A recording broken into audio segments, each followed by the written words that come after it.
desayunábamos todos los días, almorzábamos, cenábamos con los diferentes avatares de los procedimientos judiciales y efectivamente la justicia aparecía ante todos los ciudadanos como el único paladín de la democracia y han pretendido rebajar el papel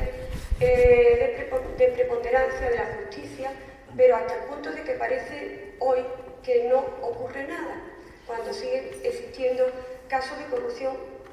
política verdaderamente alarmantes. Y el Poder Judicial y los jueces cada vez con menos medios, ya no hablo de medios materiales, sino medios e instrumentos jurídicos y legales para luchar contra ellos. Evidentemente, esta situación de nirvana, de que parece que no ocurre nada, salvo que sean noticias de rabiosa actualidad que duran 2 o 3 telediarios, pues se traslada al cuarto poder o a la prensa, ¿no? Que está dominada también por el poder político, porque no en vano los consejos editoriales de los grandes medios de comunicación pues están importantes personajes políticos de primer orden, ¿no? En el país pues no hace falta más que echar la vista a Felipe González o Alfredo Pérez Rubalcaba, lo mismo que en los otros medios de comunicación, aparte de los grandes capitales y de los grandes bancos, pues hay políticos de primer orden, ¿no? Y estos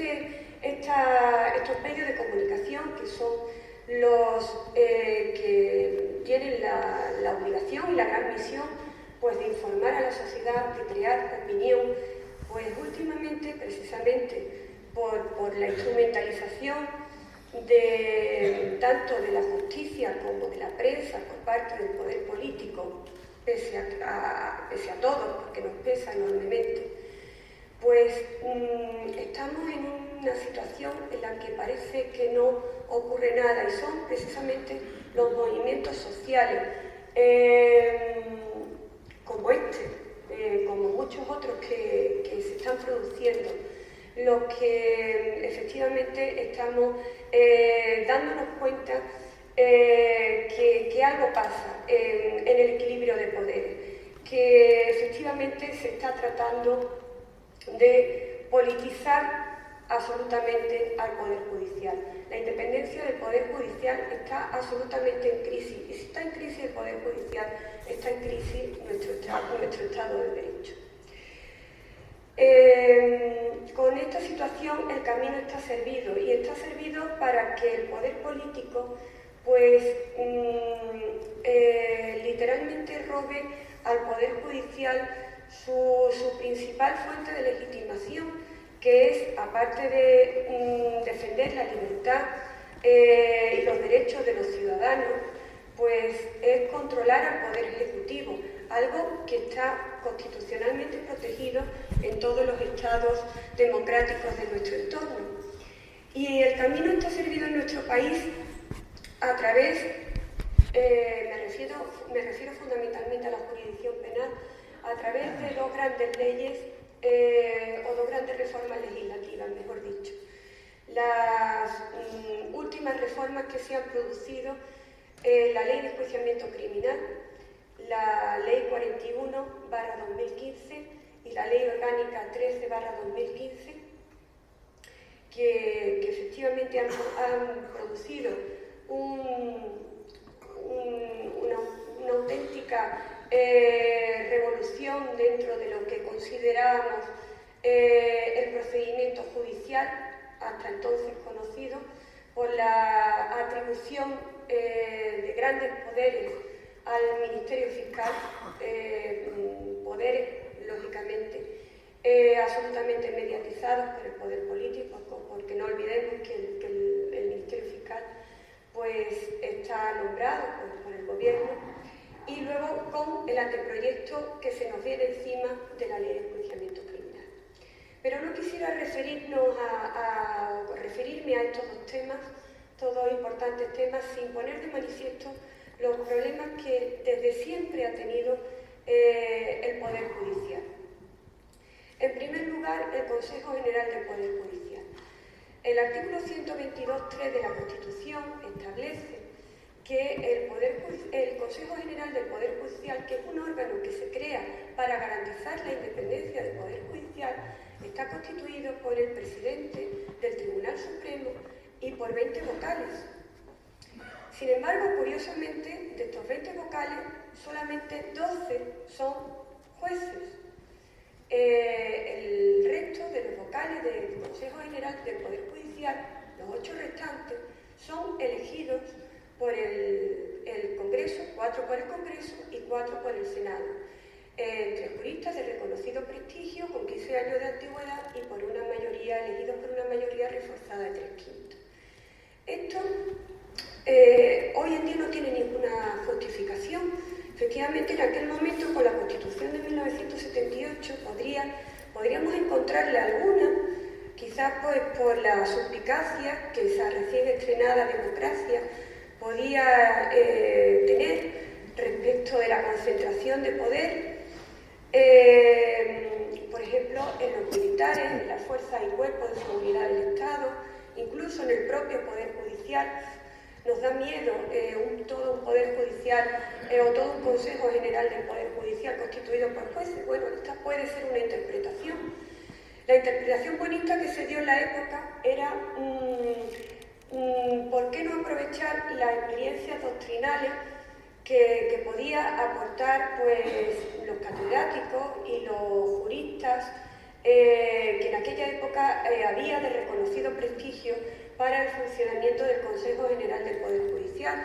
Verdaderamente esta interpretación hoy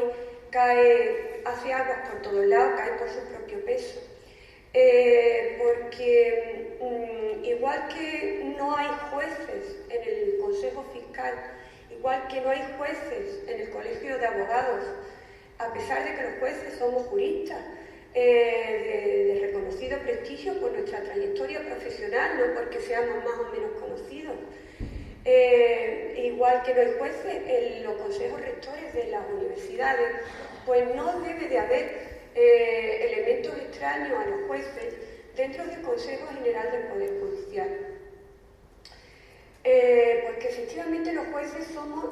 los únicos que conocemos el procedimiento en todas sus facetas, los únicos que sabemos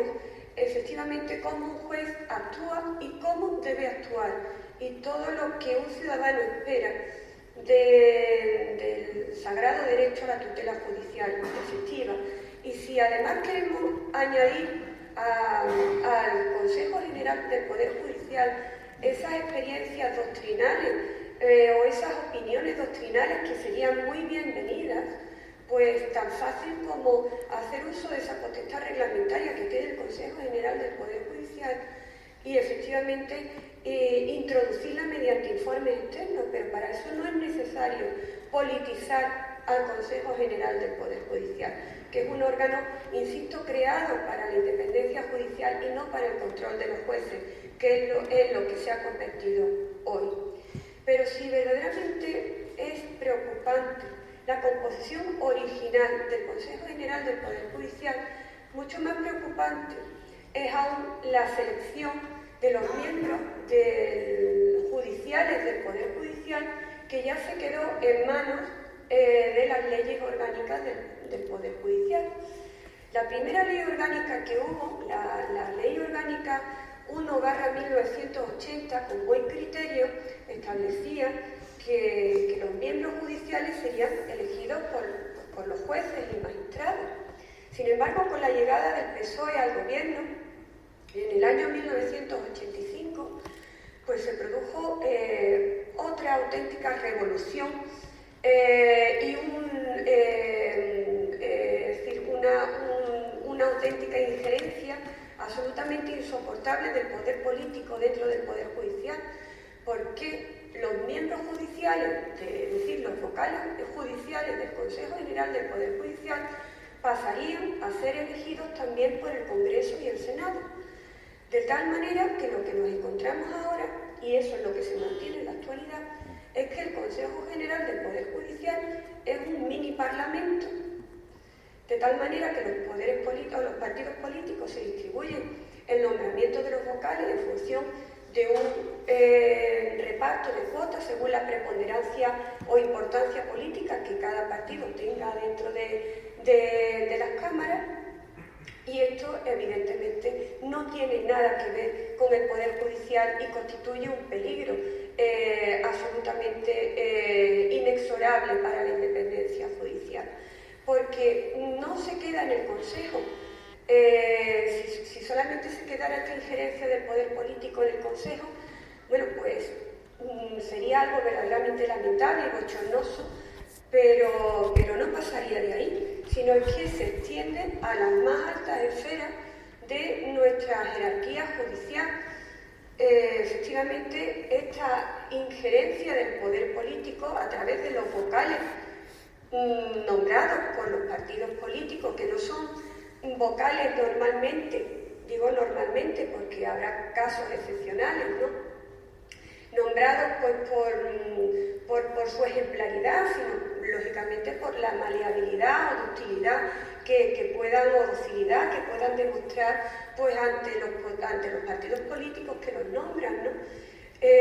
Pues nos encontramos que del Consejo General del Poder Judicial emanan muchos nombramientos discrecionales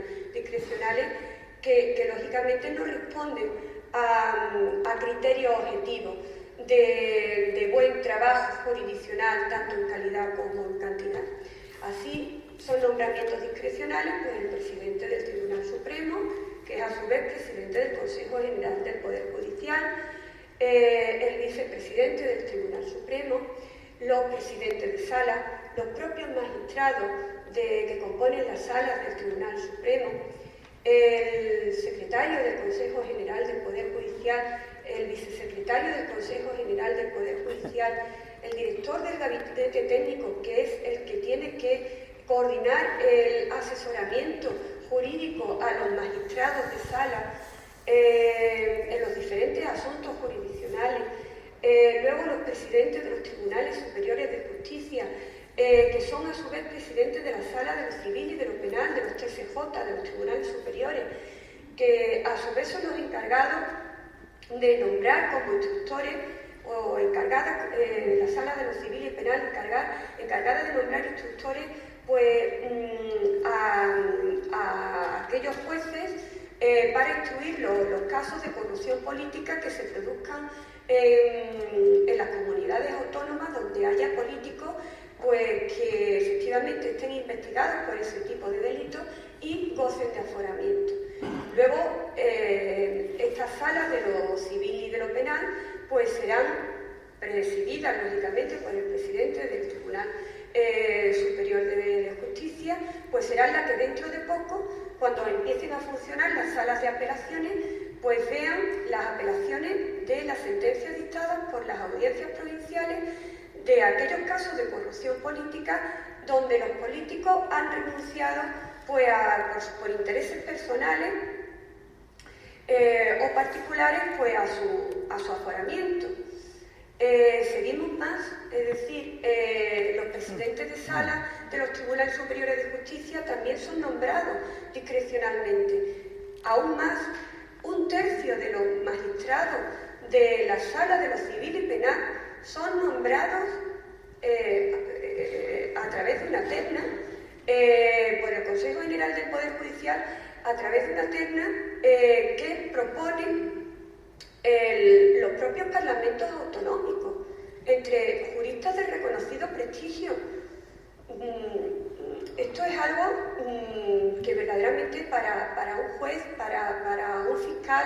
es decir, para los jueces de a pie y para los juristas de a pie, nos resulta verdaderamente un espectáculo absolutamente bochornoso cómo la injerencia del poder político puede llegar de esta manera a nuestras más altas esferas judiciales. Y seguimos contando, es decir, el presidente de la Audiencia Nacional, los presidentes de sala, los presidentes de las audiencias provinciales, todo esto son cargos designados políticamente. Pues ya podrán imaginarse la enorme trascendencia que tiene todo esto, ¿no? Pues lamentablemente no son elegidos como digo, por criterios objetivos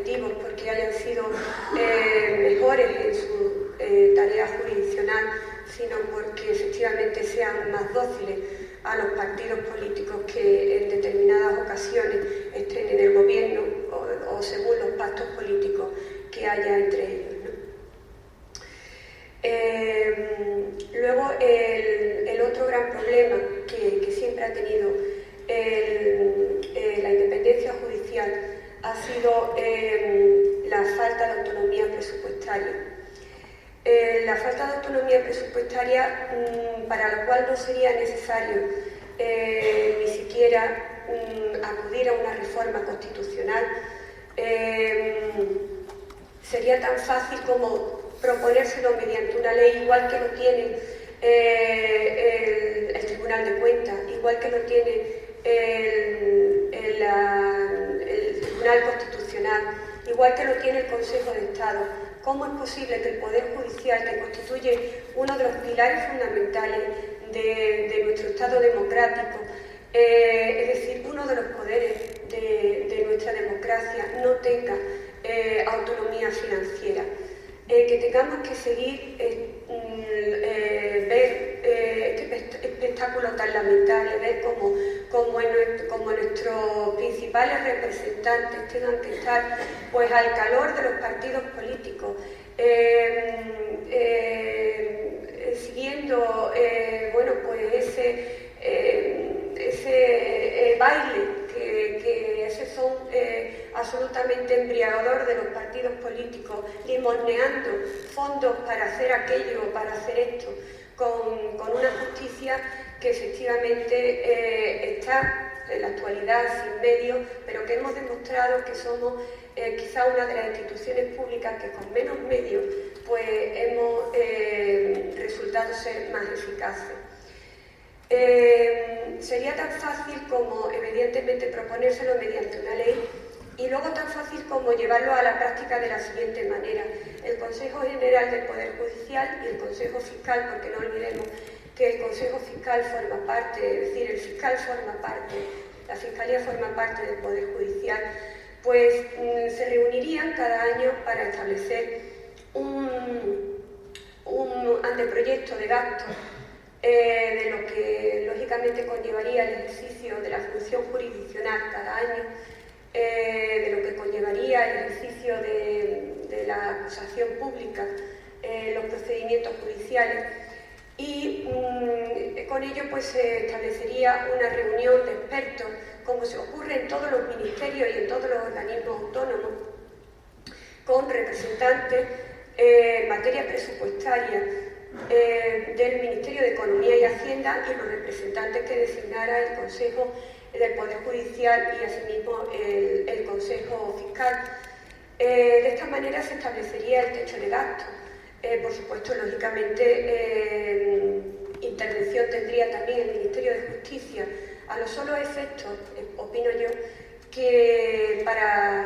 los gastos que fueran necesarios a los efectos de poner en marcha la reforma legislativa que el gobierno quisiera efectivamente pues su puesta a punto en un determinado periodo de gobierno. Luego, ese anteproyecto que establecería el techo de gasto, pues se terminaría de elaborar por parte del Consejo General, por parte del Consejo Fiscal, y se elevaría al Ministerio de Economía y Hacienda, donde se recibirían, como de hecho se reciben todos los anteproyectos de presupuesto de los ministerios y de los organismos autónomos, se aprobarían por parte del Consejo de Ministros ya como proyecto de ley de presupuesto, y como proyecto de ley de presupuesto pues se sometería a su aprobación por el Parlamento. De esta manera el Poder Judicial pues tendría efectivamente esa libertad para los muchos, los pocos fondos que tuviéramos, dedicarlo a lo que verdaderamente es importante para nosotros. No solamente dedicarlo a los medios, que para nosotros es importante, insisto, pretenden hacer importante muchas veces lo que para nosotros no es importante, sino es importante para los políticos, porque muchas veces vale para ellos más una imagen ante una foto de un edificio o de una inauguración de determinados medios tecnológicos, que que lo que en realidad esto supone para el ejercicio diario del Poder Judicial. Efectivamente tendríamos esa disponibilidad de los medios, que para nosotros es importante, y también del personal. Ese personal interino que a diario, desgraciadamente, porque no tenemos las plantillas cubiertas, pues tenemos que echar mano a ellos y podíamos exigirle esos criterios de calidad que tan necesarios son y que a veces pues llegan a los juzgados 3 o 4 funcionarios que a lo mejor vienen de una empresa privada. A mí me han llegado, por ejemplo, de una empresa de queso, que no han visto un papel de juzgado ni por el forro, ¿no? Y que efectivamente pues, nos crea tantos problemas y tantas disfunciones, ¿no?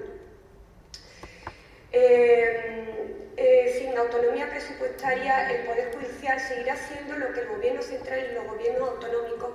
quieran que sigamos siendo: unos títeres porque efectivamente el dinero les pertenece a ellos. Y entonces sacarán pues, reformas como el papel cero, que parece que es la panacea de todo, y no saben ellos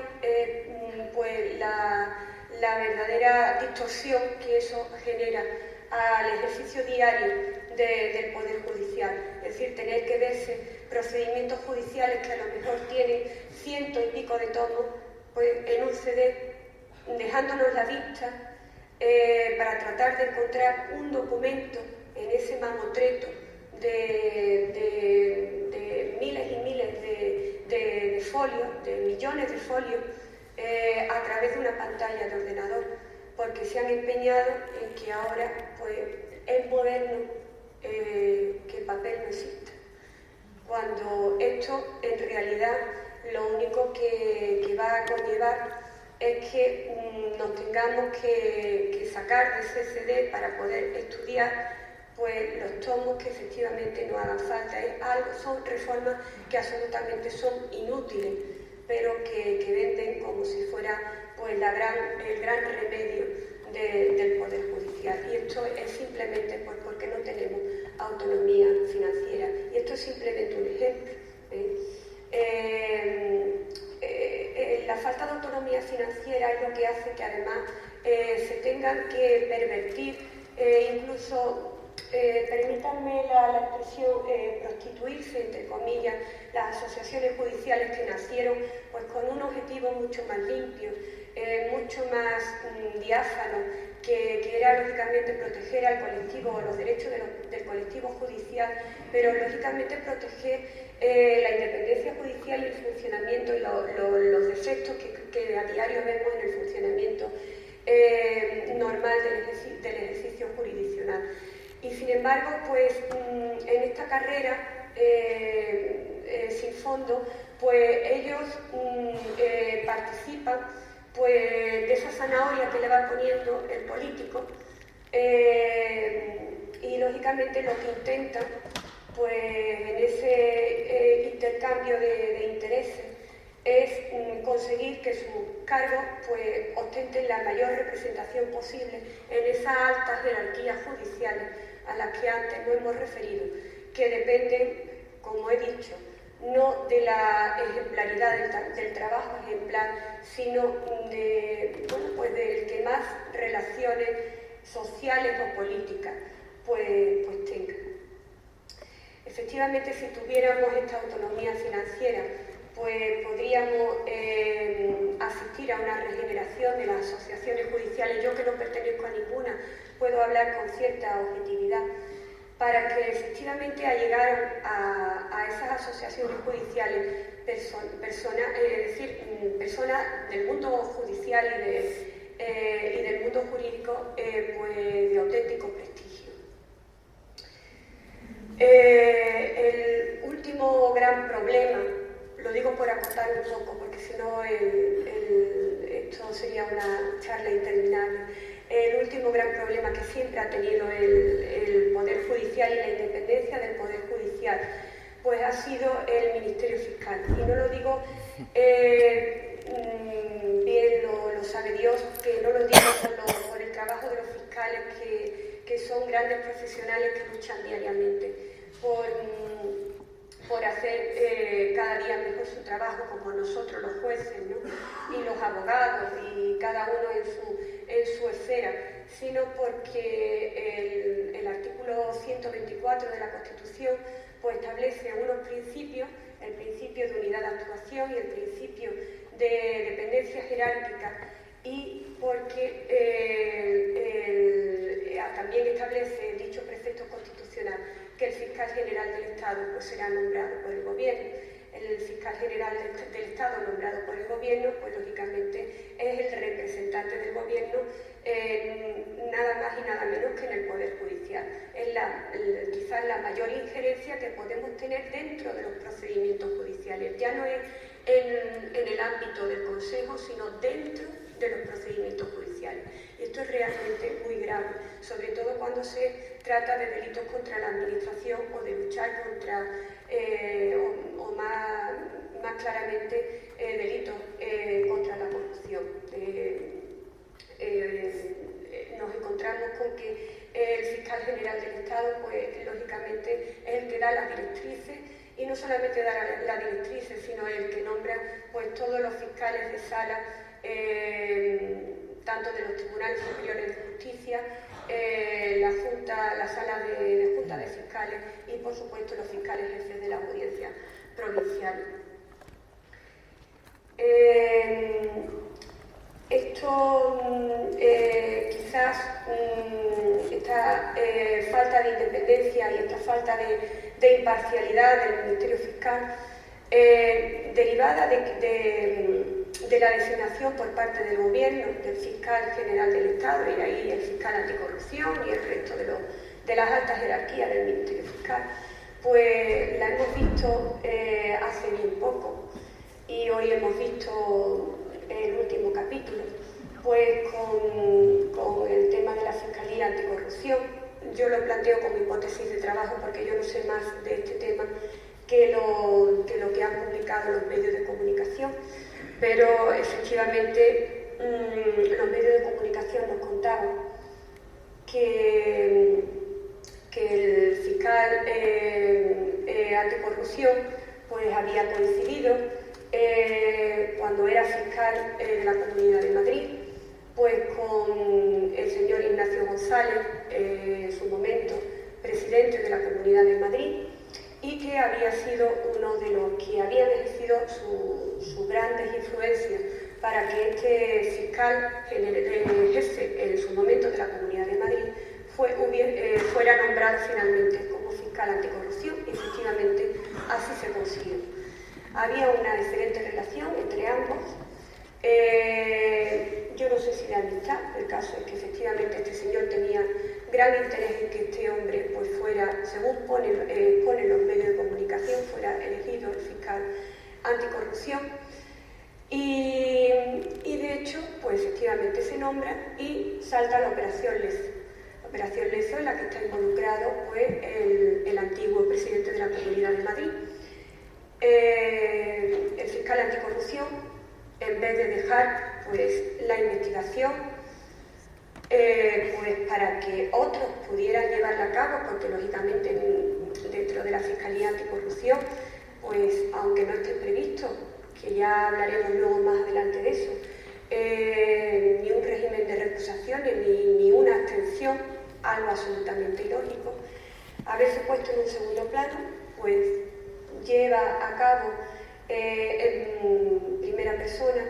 la investigación que se estaba llevando a cabo por parte de la Fiscalía Anticorrupción de este tema, y los fiscales anticorrupción encargados del caso pues ven absolutamente necesario la entrada y registro de un determinado domicilio para conseguir pruebas sobre este tema. El fiscal anticorrupción se niega, y estos fiscales absolutamente imbuidos de una valentía sin parangón, porque esto no es lo habitual. Lo habitual es que tengan una obediencia debida a la jerarquía fiscal, porque además vienen de fábricas, sí, es decir, salen de la escuela, lo mismo que nosotros salimos de la escuela judicial, pues ellos salen de su formación de esta manera, pues con una valentía sin igual, y desde aquí me quito yo el sombrero,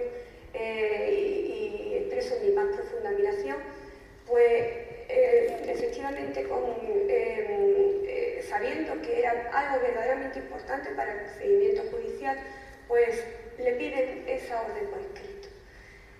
El fiscal anticorrupción le da la orden por escrito, sigue negándose y ellos lo llevan pues, efectivamente al Consejo Fiscal, y en el Consejo Fiscal donde se le quita la razón al fiscal anticorrupción. Esto, en la habitualidad de los casos, hubiese terminado en una orden verbal, vuelvo a insistir, es decir, no se hace y no se hace, y se hubiese plegado el resto de los fiscales a la orden del fiscal anticorrupción. Efectivamente, nos hubiésemos encontrado con un procedimiento judicial absolutamente menoscabado por la falta de independencia de ese representante del gobierno dentro del Poder Judicial, que es el fiscal general del Estado. El tema del fiscal, de la Fiscalía y la independencia judicial tiene también otros matices importantes. El artículo 8 del Estatuto Orgánico de la Fiscalía, pues del Ministerio Fiscal, establece una comunicación absolutamente fluida, pero sin ninguna transparencia entre el Gobierno y el Ministerio Fiscal. Por supuesto, el Gobierno, en el ejercicio de la política criminal que considera oportuna, pues tiene la posibilidad de solicitar al Fiscal General del Estado que pueda ejercer las acciones pertinentes ante los juzgados y tribunales pues para la defensa de determinados intereses. Pero esto se lleva con un total oscurantismo. Y una cosa es imaginarnos en la teoría lo que puede ser, y otra cosa es verlo en la práctica, como hace muy poco tiempo hemos tenido, y lamentamos el medio por el que hemos tenido ocasión de verlo, porque ha sido una escucha ilegal, pero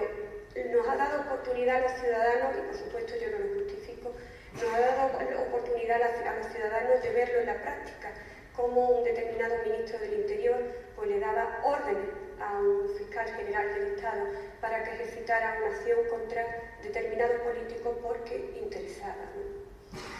Y esto es un espectáculo que nos llena a los juristas, nos llena de vergüenza. Sinceramente, yo por lo menos lo manifiesto así. No puede haber esa independencia tan brutal que existe de la Fiscalía respecto del Gobierno, y luego además sin una agenda, sin un procedimiento reglado donde se establezca cuándo, cómo y dónde se van a establecer esas reuniones que se pueden tener bien a través del Ministerio de Justicia o bien directamente por el presidente del Gobierno. Los ciudadanos, pues lógicamente deberíamos de tener conocimiento del contenido de esas reuniones y de la cantidad de esas reuniones que se producen para que veamos, lógicamente, con total transparencia qué es lo que se cuece entre el Gobierno y la Fiscalía, porque la Fiscalía forma parte del Poder Judicial, no lo olvidemos, y el Poder Judicial está al servicio de los ciudadanos. No olvidemos el artículo 117 de la Constitución, que dice que la justicia emana del pueblo. No lo olvidemos nunca. Otros aspectos de la Fiscalía que me llaman poderosísimamente la atención es que no tienen régimen disciplinario. Sin embargo, los jueces lo tenemos. Y por supuesto, lo que decía antes, no tienen régimen de abstención ni de recusación, porque se considera como si fuera, aunque sea una mala comparación, Dios es único, pues la Fiscalía es única. Pues no, señor, la Fiscalía está compuesta por personas, igual que todos nosotros, y todos nosotros tenemos relaciones de amistad, tenemos relaciones con sanguinidad, estamos casados con determinadas personas, tenemos pues amistades íntimas, tenemos enemigos, y lógicamente pues los fiscales, que los que concurran esas circunstancias excepcionales, pues deben de separarse de la investigación de los casos con total naturalidad. No pasa absolutamente nada. como lo solemos hacer los jueces y como funciona con total normalidad el régimen de la abstención y de la recusación. Voy a abordar a continuación lo más sucintamente posible las reformas de la Ley de Enjuiciamiento Criminal. Miren ustedes, las dos reformas que han salido en el año 2015 han supuesto un revulsivo para el Poder Judicial y sobre todo para los que nos dedicamos a la jurisdicción penal. La Ley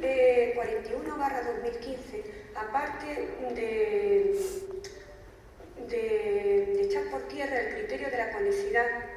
al que me voy a referir en dos pinceladas, porque esto sería objeto de otro debate. El criterio de la conexidad, que estaba informado por el principio de continencia de la causa, es decir, por la relación intrínseca de los delitos entre sí, que no solamente era propio de la jurisdicción penal, sino de la jurisdicción civil, de tal manera que no se pudieran enjuiciar determinados delitos si efectivamente estaban absolutamente interconectados con otros delitos y no se pudieran separar esos procedimientos. Pues ahora, efectivamente, con esta ley se cambian los criterios de conexidad con una sola argumentación: divide y vencerá. Efectivamente, se trata de eliminar las macrocausas, y las macrocausas seguirán existiendo, se ponga el poder político como se ponga, porque efectivamente los casos de corrupción política son casos de corrupción piramidales, desgraciadamente, que van en sentido vertical, de arriba hacia abajo. Entonces, pues son muchos políticos, muchos técnicos los que van interviniendo para que efectivamente esos actos de corrupción luego se lleven a la práctica. Y entonces, pues serán muchas personas investigadas. Esto sin contar con el personal externo a la administración que normalmente contribuye pues, a esos casos de corrupción y que efectivamente no pueden quedar desligados de esos procedimientos judiciales. Bueno, pues aparte de esta modificación sustancial del criterio de la conexidad en pos de no crear causas complejas, no queremos causas complejas, miren ustedes, y vamos a dividir como sea, aunque obtengamos sentencias contradictorias, eso nos da igual, lo que no queremos son causas complejas. Bueno, pues la otra gran reforma importante que aborda la Ley 41/2015 es darle la llave de la instrucción, de la duración de la instrucción al Ministerio Fiscal. De esta manera corremos un riesgo sin igual de que haya procedimientos inacabados, porque al Gobierno, que a través del Ministerio Fiscal ejerce la acusación pública, pues no le interese terminar esa investigación, no le interese investigar determinado delito o no le interese investigar a determinada persona. Y entonces se establece que la instrucción tiene que durar, por regla general, un plazo de 6 meses. Y solo a instancia del Ministerio Fiscal, y fíjense lo importante que es a instancia del Ministerio Fiscal, cuando digo esto y lo subrayo, porque los procedimientos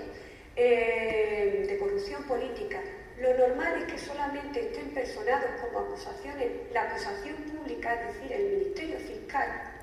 con lo cual el Ministerio Fiscal será en estos procedimientos el único que tiene la llave de la duración de esos procedimientos. Del plazo de esos 6 meses se podrá pasar a instancia del Ministerio Fiscal a las causas de mayor complejidad, es decir, a una duración de 18 meses, prorrogable por otros 18 meses. Sin embargo, la técnica legislativa de la Ley 41/2015 ha sido tan mala que yo creo que se le ha escapado una posibilidad que los jueces y la ciudadanía tenemos abierta, que es la del 324.4, el artículo 324.4 de la Ley de Enjuiciamiento Criminal. Y establece este artículo que excepcionalmente el juez podrá establecer un plazo máximo de instrucción. Ya no dice a instancia del Ministerio Fiscal, sino dice a instancia del Ministerio Fiscal y de las partes personadas. De ahí la importancia de la acusación popular. La importancia de la acusación popular, de la acusación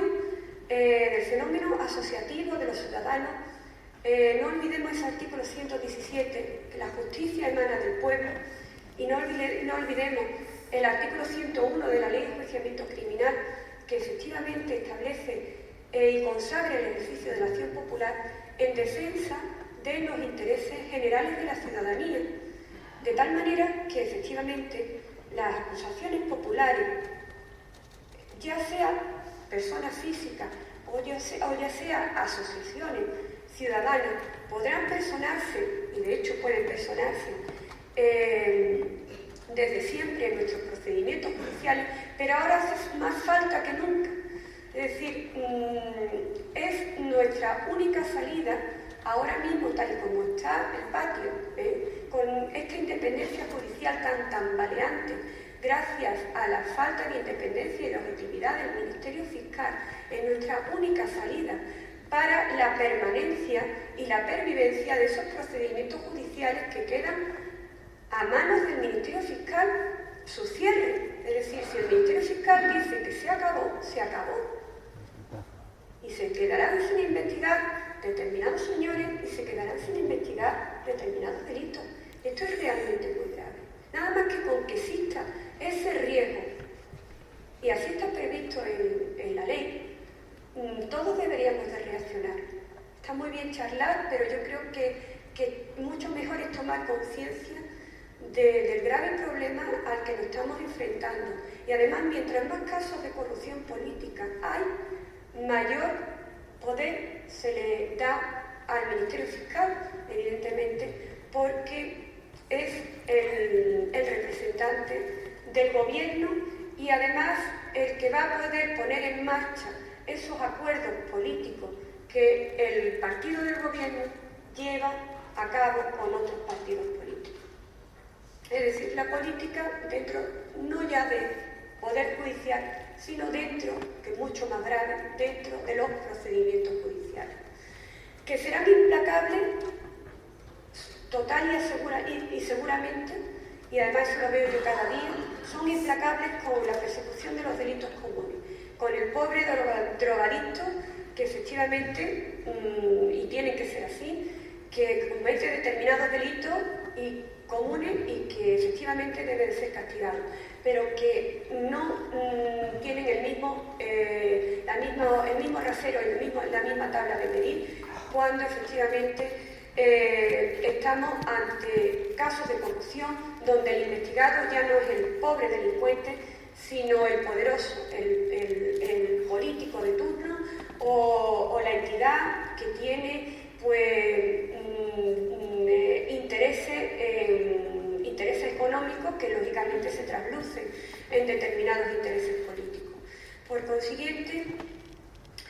es necesario ese asociacionismo ciudadano a través del ejercicio de la acción popular, no solamente en los casos de corrupción, sino en aquellos casos donde haya delitos que afecten a una colectividad de personas y en donde haya delitos que efectivamente vayan contra entidades, donde la línea entre el interés económico y el interés político esté excesivamente diluida.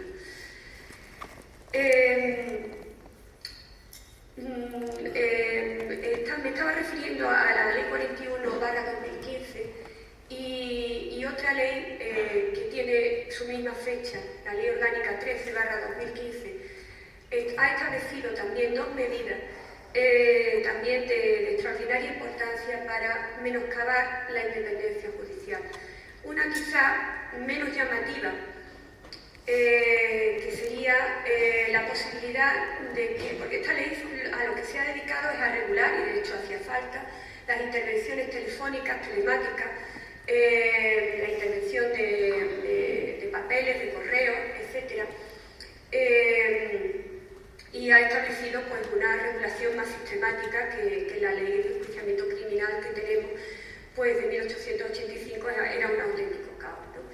Pero introduce dos elementos para mí absolutamente distorsionadores. En primer lugar, permite la posibilidad de que el Ministerio del Interior pueda solicitar o mejor dicho, pueda acordar, no solicitar, acordar la intervención telefónica, telemática, etcétera, por razones de terrorismo, y luego dar cuenta de esas intervenciones a las 24 horas al juez de guardia o al juez de instrucción, al juez que esté encargado del caso. Esta reforma, que puede ser muy loable por el fin, que es el terrorismo, y que es algo que lógicamente nos llena de congoja a todos,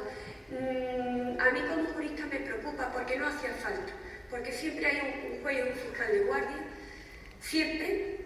las 24 horas del día. ¿Y qué ocurre? ¿Qué garantías tenemos la ciudadanía si efectivamente se produce ese pinchazo telefónico y luego no se da cuenta al juez en el transcurso de las 24 horas? ¿Qué garantía tenemos los ciudadanos de que efectivamente ese pinchazo telefónico sea producido para fines terroristas? Ninguno. En segundo lugar, y esto es más importante, la Ley Orgánica 13/2015 pues eleva las restricciones en los delitos en los que se puede utilizar este tipo de medidas de intervención telefónica, telemática, etcétera, a la que nos referíamos antes. Con anterioridad, pues estas medidas pues se podían utilizar pues en delitos que se consideraran graves, y por graves pues el Tribunal Constitucional pues entendía pues lógicamente lo que tuvieran pues una pena más o menos grave según el artículo 33 del Código Penal. Sin embargo, ahora se establece que solamente se podrá utilizar estas medidas de intervención telefónica para aquellos delitos que estén castigados con pena superior a 3 años. De tal manera que esto hace, es decir, se han olvidado de los delitos que están castigados por otra pena, como es la inhabilitación. Esto hace que no se pueda utilizar estas medidas de intervención telefónica y telemática para delitos como, por ejemplo, la prevaricación.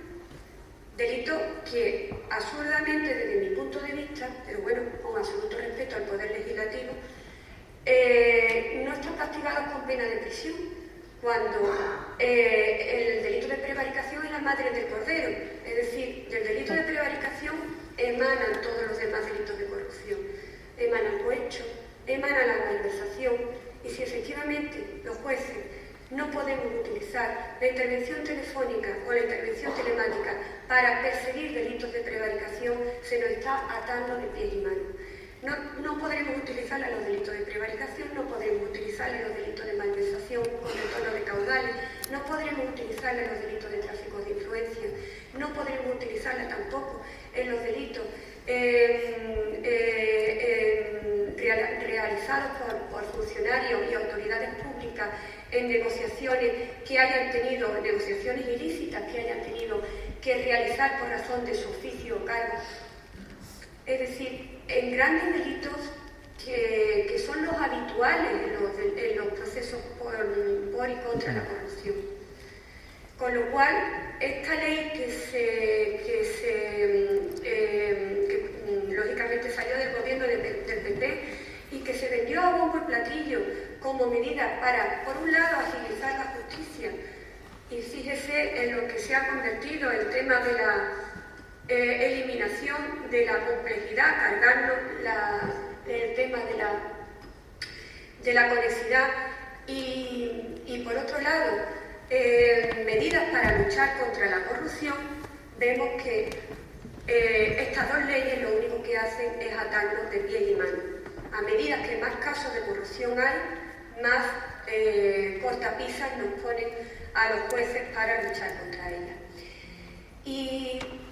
qué os puedo decir del anteproyecto que se nos viene encima de la Ley de Enjuiciamiento Criminal? El anteproyecto de la Ley de Enjuiciamiento Criminal, dos grandes puntos. En primer lugar, otorga la instrucción al Ministerio Fiscal. Y esto es como Juan Palomo, yo me lo guiso y yo me lo como. Es decir, yo soy el Ministerio Fiscal, yo soy el representante del gobierno, y yo voy a ser encima el que voy a investigar a los personajes corruptos de mi propio gobierno o del gobierno autónomo, con el que puedo tener además determinados pactos o intereses. Esto es una auténtica barbaridad, tal y como está diseñado efectivamente el Ministerio Fiscal.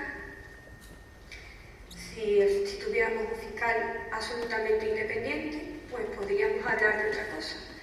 Pero tal y como está diseñado el Ministerio Fiscal,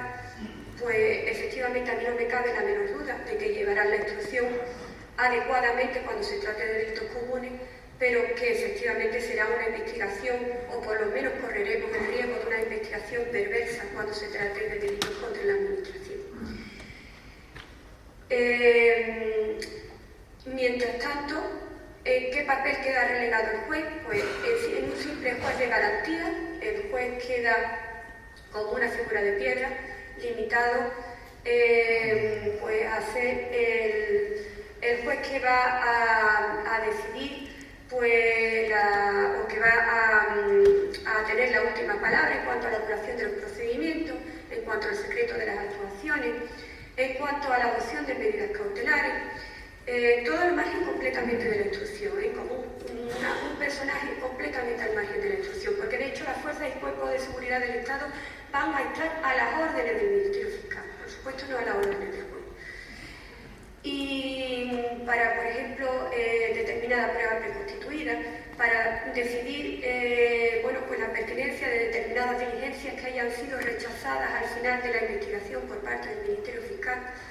y además con un dispendio de medios personales, porque no se queda ahí, es decir, que haya un juez de garantía, sino que encima se nombra a un juez de fase intermedia, cuando todos sabemos que una vez delimitado el objeto del proceso, todos los que somos juristas sabemos que una vez delimitado el objeto del proceso, lo único que hay que hacer es unir los escritos de calificación, es decir, los escritos de acusación y los escritos de defensa, y ahí no hay más nada que hacer. Y esto lo podía hacer el primer juez, que evidentemente no va a enjuiciar, no va a formar parte del órgano de enjuiciamiento. Y además nos encontramos que el anteproyecto de la Ley de Enjuiciamiento Criminal prevé el procedimiento judicial peor de todos los que tenemos, que es el procedimiento de la ley de jurado. Procedimiento más largo, más tedioso y además el que no da garantías ninguna, o el que no va a ofrecer garantías ninguna ni al órgano de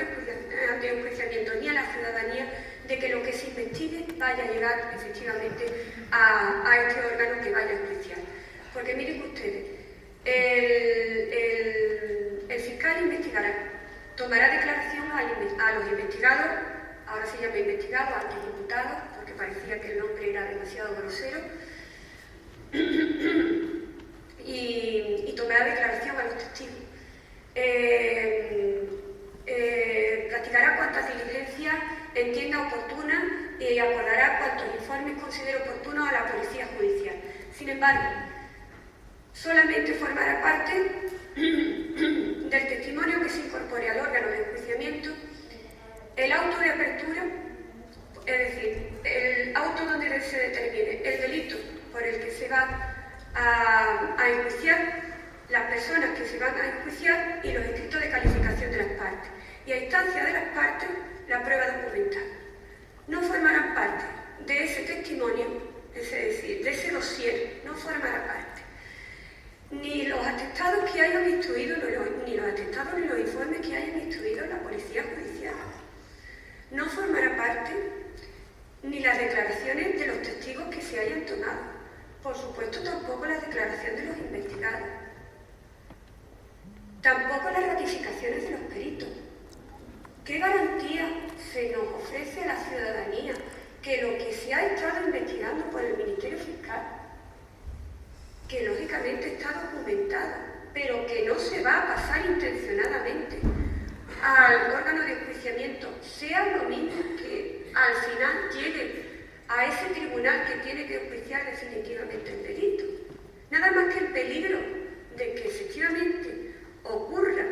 que lo que le llegue sea algo distinto sería suficiente para que esto no llegara a aprobarse.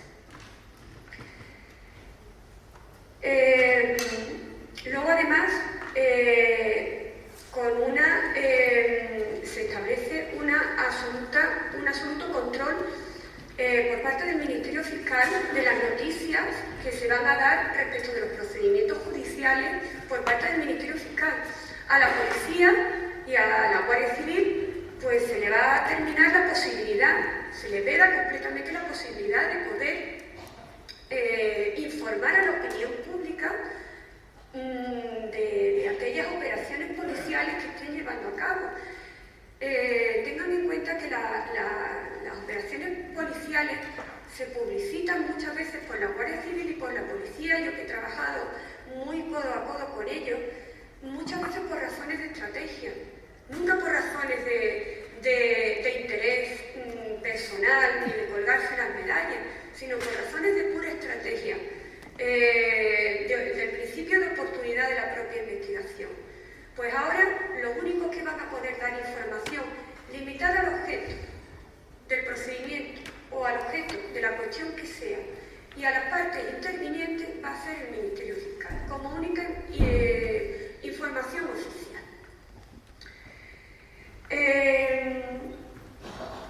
No quisiera terminar sin dar dos grandes pinceladas. En primer lugar, ¿qué opinión tenemos los jueces y qué opinión existe en el exterior de la independencia judicial y cuáles son las medidas que yo propondría para mejorar nuestra independencia judicial? En primer lugar, la opinión que tenemos los jueces en relación a la independencia judicial es que 3 de cada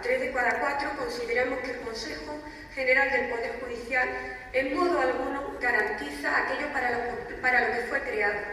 en modo alguno garantiza la independencia judicial, sino que sirve exclusivamente para controlarnos. Es un órgano de control por parte del poder político al poder judicial. Y luego, entre el 70 y el 85%, los jueces opinan que las transferencias de justicia a las comunidades autónomas ha sido verdaderamente nefasto para el Poder Judicial, porque no solamente hay que estar ahora los altos cargos judiciales bailando al son que toca el gobierno central, sino al son que van tocando ahora pues los gobiernos autonómicos, porque lógicamente los fondos dependen de ellos. ¿Qué opinión se tiene de nosotros en el exterior? Pues en cuanto a los jueces y en cuanto a los fiscales, una opinión muy respetable. Gracias a Dios se nos considera como profesionales pues de formación y con gran esfuerzo pese a la falta de medios. Pero sin embargo hay grandes críticas respecto de las altas instancias judiciales. Así, en el informe Greco del 15 de enero del 2014, el Grupo de Estados contra la Corrupción del Consejo de Europa, pues se dice que efectivamente habría que regular por esa injerencia asfixiante del poder político. En el Poder Judicial habría que regular nuevamente el Consejo General del Poder Judicial, que las altas instancias judiciales estuvieran elegidas pues por módulos objetivos, por criterios objetivos de prestigio judicial, de buen hacer judicial y no por intereses políticos o de hostilidad ante los partidos políticos. Luego establece que necesitamos una transparencia absoluta entre las relaciones del Gobierno y el Ministerio Fiscal. Es decir, todo lo que yo más o menos he estado exponiendo a lo largo de esta charla. Y por supuesto un régimen disciplinario. El último informe que establecía el Consejo de Europa, o el último informe que al menos yo tengo conocimiento, que es del año 2016, pues dice que el Consejo General del Poder Judicial no solamente no garantiza la independencia judicial, sino que constituye un potencial peligro, y son palabras muy fuertes, que lo diga el Consejo de Europa, un potencial peligro para el Poder Judicial. Esto además lo ha dicho en reiteradas ocasiones el Tribunal Constitucional. Quiero recordar alguna sentencia una sentencia concreta del 26 de julio de 1996, la 108/1996, que decía, a propósito de la composición del Consejo General del Poder Judicial, que si queremos conseguir ese pluralismo social dentro del Consejo General del Poder Judicial, no hace falta acudir a los partidos políticos, porque ahí lo único que conseguiremos es un pluralismo político, y para eso están las cámaras. Efectivamente, para conseguir este pluralismo social es mucho mejor acudir al nombramiento por parte de los jueces, porque somos ciudadanos, porque cada uno tenemos nuestras opiniones con absoluto respeto, eso sí, a la legalidad. ¿Qué podemos hacer frente a todo esto? Pues efectivamente un Consejo General del Poder Judicial absolutamente despolitizado, absolutamente, de principio a fin, que no haya ni miembros no judiciales ni miembros judiciales elegidos por las cámaras, sino lógicamente elegidos por los jueces y tribunales. En segundo lugar, un Ministerio Fiscal donde, aunque exista ese principio de unidad de actuación y ese principio de dependencia jerárquica, pues adoptemos el modelo italiano, por ejemplo, donde la jerarquía es una jerarquía absolutamente formal y una jerarquía funcional, donde hay una absoluta respeto, hay un absoluto respeto por el trabajo independiente de los fiscales, sí que haya injerencias en el trabajo de cada uno, respetando efectivamente pues, las circulares de la Fiscalía, que son las que establecen la unidad general de actuación en todo el territorio nacional. Para ello, pues lógicamente yo opto opino que deberíamos de acudir a módulos objetivos exactamente igual que para las altas jerarquías judiciales, pero no dejo de ser consciente de que el Ministerio Fiscal ha andado muchos años en paralelo al gobierno, y entonces la influencia que puede tener el poder político en el Ministerio Fiscal está muy enraizada, tanto en la sala de fiscales como en el Consejo Fiscal, está enormemente enraizado. Entonces, si no es posible ese nombramiento por módulo objetivo, nombrado por los fiscales, porque ya digo, ese camino en paralelo de tantos años hace que el poder político pues, esté estrechamente conectado con el Ministerio Fiscal, pues que sean las cuatro fuerzas políticas las que por ley se tengan que poner de acuerdo en el nombramiento del fiscal general del Estado. Efectivamente, así conseguiremos un fiscal independiente. Un fiscal que lógicamente hayan estado todos de acuerdo, necesariamente tiene que ser un fiscal independiente. Es necesario además que haya esa transparencia que nos decía Europa entre el Gobierno y el Ministerio Fiscal. Un procedimiento regulado, cómo, cuándo y dónde se reúnen y para qué.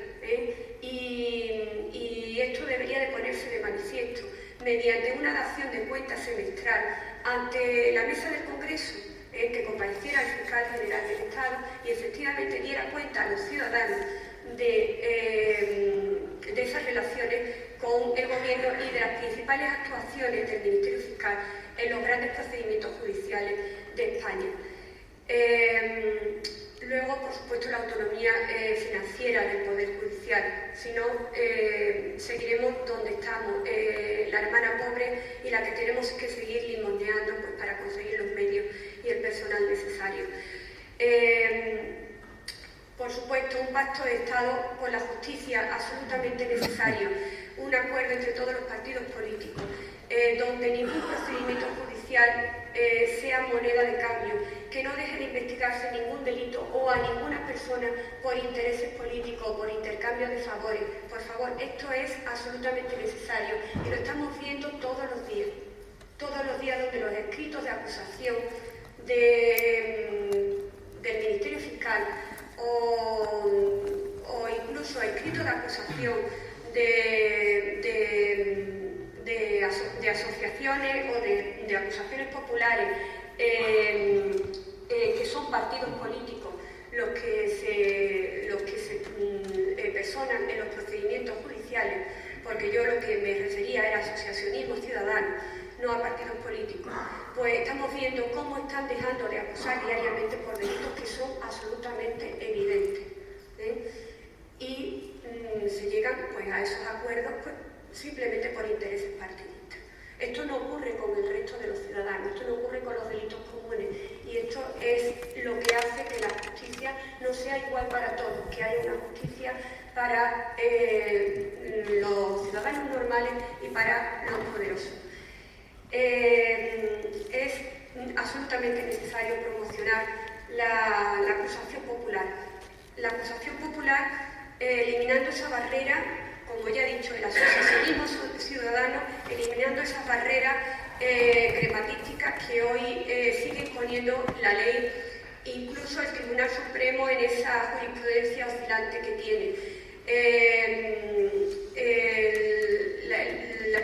ejercicio de la acción popular, como se necesita querella, y para interponer querella es necesaria la prestación de fianza, efectivamente echa para atrás a muchos ciudadanos que tienen pues, la obligación de prestar fianza de 3.000, de 6.000, de 12.000 euros para poder personarse en los procedimientos judiciales. Esto debería de ser erradicado ya, porque debemos recordar todo el artículo 117 de la Constitución: la justicia emana del pueblo, emana de todos nosotros, y a esa justicia no se le puede poner precio. La acusación popular sería la alternativa o el complemento de la acusación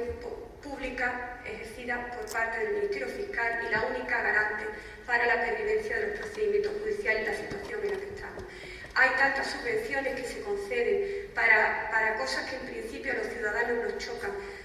¿Por qué no conceder esas subvenciones a esas asociaciones de ciudadanos para que defiendan verdaderamente los intereses generales de la sociedad? Y finalmente, pues,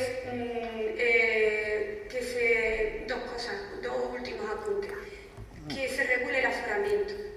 Que si tiene que desaparecer, que desaparezca, porque efectivamente es algo distorsionador en los procedimientos judiciales, y sino que se regule. Que se regule de tal manera que si hay una persona aforada en un procedimiento judicial y hay personas que no están aforadas en ese procedimiento judicial, la competencia la arrastre la mayoría de las personas investigadas. Es decir, que no se lleven procedimientos paralelos y con distintas suertes, una en el Tribunal Supremo, en el Tribunal Superior de Justicia, y otra en los tribunales ordinarios, porque ciudadanos somos todos y somos todos iguales ante la ley, ¿no? Y luego además, pues, qué decir del abuso y el fraude de ley que se comete con el aforamiento, cuando efectivamente el aforado reclama su aforamiento y hay que llevar la causa al Tribunal Supremo, que solo admite la causa contra ese aforado y que devuelve el resto de la causa para los investigados que no tienen aforamiento, con lo cual tenemos pues una duplicidad de procedimientos. Cuando el Tribunal Supremo, el Tribunal Superior, se ha hartado de trabajar y ha estado a lo mejor investigando un año, pues ahora nos viene a decir el aforado que ya no le interesa ser aforado y que pierde su condición de aforado por intereses absolutamente particulares, y ahora el trabajo que se ha realizado por esas altas instancias judiciales se pierde y vuelve otra vez a los tribunales ordinarios. Esto es un auténtico fraude de ley, un auténtico bochorno para la ciudadanía que no deberíamos de seguir soportando. Y por supuesto, si hay un solo investigado y ese investigado es aforado y luego por cualquier circunstancia, ya sea por interés personal o porque pierda su aforamiento por la pérdida de su cargo político, deja de ser aforado, que esa competencia por la perpetuación de la jurisdicción la siga ostentando el Tribunal Superior o el Tribunal Supremo, según el caso, para que efectivamente no se pierda pues, la oportunidad de la investigación y se pierda el tiempo y el dinero que lógicamente sale pues, de los bolsillos de todos nosotros como ciudadanos. Y un último apunte, y con esto ya termino. que se acaben, por favor, las puertas giratorias. Es absolutamente indeseable para la carrera judicial que personas que han pasado de la justicia, es decir, del Poder Judicial, pues a servicios especiales y a ocupar cargos políticos, luego puedan volver, cuando nosotros los jueces no nos permiten ni siquiera poner o tener acciones en una sociedad patrimonial para administrarnos nuestro propio patrimonio o dejándosela a nuestros hijos. Tenemos absoluta incompatibilidad para todo. Es absolutamente ininteligible que personas que... Bueno, y esto lo enlazo con el tema del fiscal anticorrupción, ¿no? Que cómo es posible que pudiera tener esta sociedad en un paraíso fiscal cuando nosotros no podemos tener absolutamente ninguna participación en ninguna sociedad. Es absolutamente necesario, como digo, que se eliminen las puertas giratorias, porque una persona, aunque sea juez, que haya pasado a la carrera judicial, a la carrera pública, a la carrera política, luego no puede volver a la carrera judicial como si tal cosa. Es decir, le tienen que estar vedadas al menos la jurisdicción penal y la jurisdicción contenciosa. Si evidentemente sigue teniendo esa vocación de juez y quiere incorporarse a la que es su carrera, que se incorpore a primera instancia, a civil, donde no habrá ningún problema de posibilidad de confluencia de intereses políticos, que se vaya a la jurisdicción de menores, que se vaya a la jurisdicción social, pero que efectivamente se vede y se prohíba terminantemente que vuelva a la jurisdicción penal y que vuelva a la jurisdicción contenciosa. Y ya nada más que despedirme, espero que no le haya sido excesivamente larga y aburrida esta ponencia, pero quería poner de manifiesto mis opiniones acerca de la situación en la que se encuentra la independencia judicial en este momento actual. Muchas gracias a todos.